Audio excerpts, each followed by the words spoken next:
I've been sporadically exchanging letters with a friend for the past decade. Even though I've written so many, I still struggle to get started. Staring at the blank page, I can feel a little overwhelmed by the prospect of filling it with my own words, my own hand.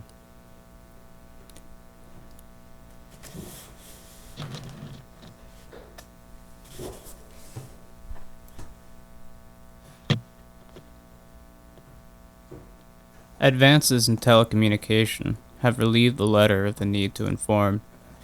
Anything important we might need to say to a friend about a breakup, or a family member who's sick, or a loved one who has died, is best shared as expediently as possible, and with the certainty that the message will be received. While an unexpected phone call from a loved one always bears at least an intimation of dread, we can rest assured that an unexpected letter won't hold any bad news. It can be difficult to fill a page when there's nothing important to be relayed.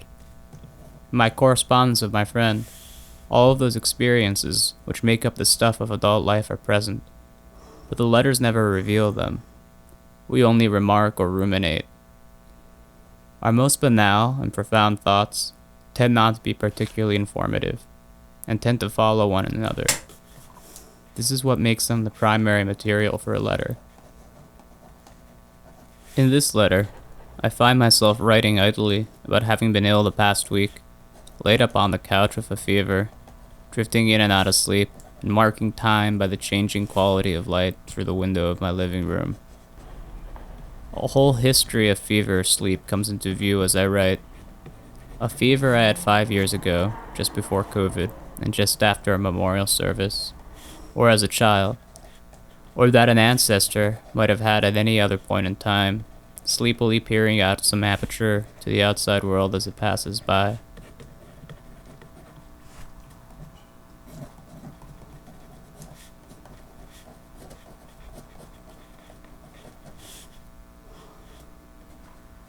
For a moment, the thinking and writing align themselves. The flow of my hand across the page feels natural. And then my attention shifts in some imperceptible way, and the gap between myself and the pen in my hand and the page left to fill seems unbelievably vast. In any form of communication, there is always some friction between thought and its mode of transmission, an oscillation in and out of synchronization. But I've always struggled with my handwriting in particular. In elementary school, I was sent to remedial handwriting classes early in the morning because of how illegible it was. I would do exercises in an almost empty classroom as the sun crested over the neighboring houses and spread across the linoleum, across the desks, and onto my page. They didn't work. I was deemed a lost cause and was duly assigned a portable keyboard with a small LED display to type my assignments. I became a fluent typer. I've always felt like an exile in the world of mark making, uncertain that I could ever express myself legibly with my hands and a pen and paper. Style was entirely out of the question.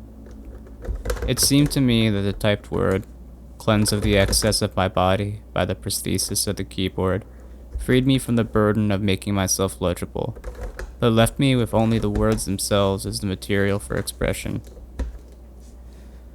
Recently, at the Morgan Library, I found myself staring at the collection of cuneiform tablets and seals, where the script, formed by pressing a reed to wet clay, is remarkably small and neat. I wondered what recourse a Sumerian scribe might have if they were cursed with bad reedsmanship. On the internet, you can find people eagerly soliciting analysis of their handwriting, evoking graphology's long history. Somewhere between phrenology and palmistry, graphology purports to reveal someone's personality through the close examination of their handwriting.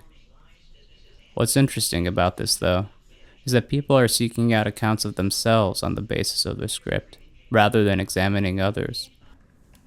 What does my handwriting say about the kind of person I am? How can I improve it, and thus myself? There's an implicit belief that our handwriting reveals something foundational within us, that goes beyond the relationship between self and style, something which may be unknown even to ourselves.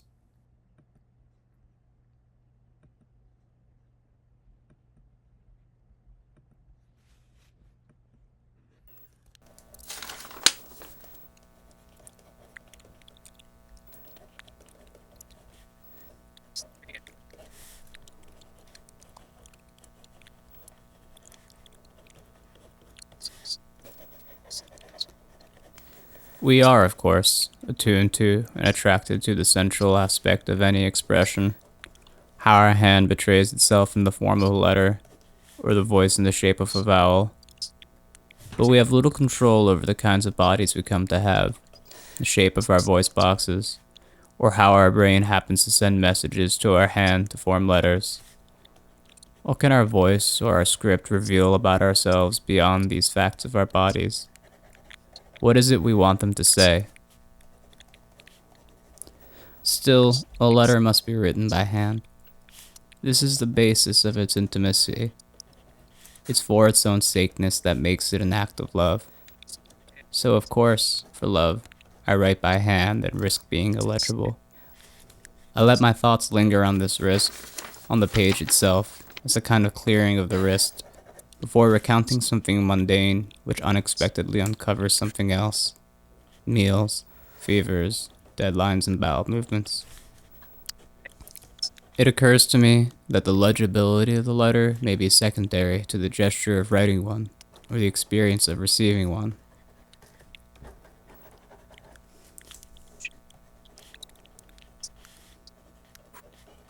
Once written, stamped, and addressed, this letter must make an epic journey across the country to the opposite coast. I spend almost 30 minutes searching for a mailbox to send this letter, referencing a map on my phone that promises to tell me where they can be found, and finding on most corners only phantoms. This is already more heroic than an email's occult transit from one screen to another.